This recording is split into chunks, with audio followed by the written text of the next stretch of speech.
Pourquoi avoir un projet d'accueil? Dans les précédentes vidéos, je vous disais que pour pouvoir avoir une micro-crèche à domicile à succès, il était important que vous ayez la confiance des parents et que vous ayez un domicile propre. Également, vous devriez avoir un projet d'accueil. Pourquoi vous faut-il avoir un projet d'accueil? D'ailleurs, qu'est-ce qu'un projet d'accueil?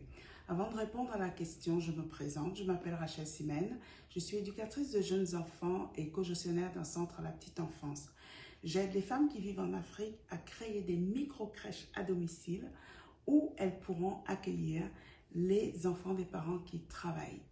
Avant de répondre à la question de savoir pourquoi il faut un projet d'accueil, j'aimerais vous rappeler que du 16 au 20 novembre, j'organise un challenge gratuit où je vais vous montrer comment créer une micro-crèche à domicile, comment avoir la confiance des parents et surtout comment accueillir les enfants. Alors, je vous invite également à vous inscrire dans mon groupe Facebook parce que c'est dans mon groupe Facebook que va se dérouler ce challenge à domicile, ce challenge qui vous aidera à créer une micro-crèche à domicile. Alors, je vous invite aussi à vous abonner à ma chaîne. Vous serez ainsi au courant de toutes les vidéos que je vais réaliser et qui vous permettront de créer une micro-crèche à domicile à succès. Pourquoi avoir un projet d'accueil? Alors, un projet d'accueil est un document où vous allez parler de vos valeurs, où vous allez parler de des projets que vous ferez avec les enfants.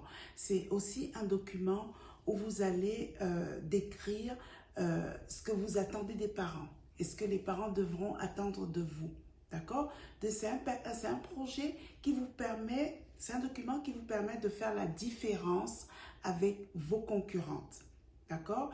Et c'est un document qui permettra également aux parents de voir de comprendre que vous avez une micro-crèche pas uniquement pour de l'argent, mais aussi parce que vous avez quelque chose à apporter aux enfants. D'accord? Le deuxième point, c'est qu'une micro-crèche, un projet d'accueil, vous permet de mieux accueillir les enfants, de mieux vous organiser, de mieux organiser votre routine. Le projet d'accueil également vous permet de recadrer vos interventions. Qu'est-ce que j'entends par là? Si vous avez des valeurs, si vous avez un projet d'accueil bien rédigé, vous saurez comment vous allez réagir quand un enfant, par exemple, fait une crise de colère, quand un enfant devient agressif. Vous saurez également comment réagir quand un enfant est dans un processus d'apprentissage de la propreté. Comment vous allez régler les disputes entre les parents. Pardon, pas entre les parents, mais entre les enfants. D'accord?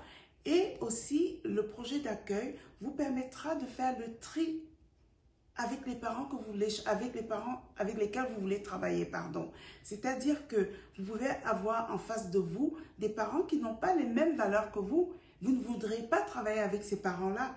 Donc, ce projet d'accueil vous permettra de définir, de trier les parents avec lesquels vous aimeriez travailler. Et surtout, c'est un projet qui vous permettra de vous distinguer de la concurrence. Et ce document mettra en valeur vos valeurs propres. D'accord? Donc voilà, est-ce que vous avez des questions au sujet de ce projet d'accueil? Est-ce que vous avez besoin d'aide? Est-ce que vous voulez savoir comment rédiger ce projet d'accueil? N'hésitez pas à me contacter et je serai ravie de vous aider dans ce sens-là.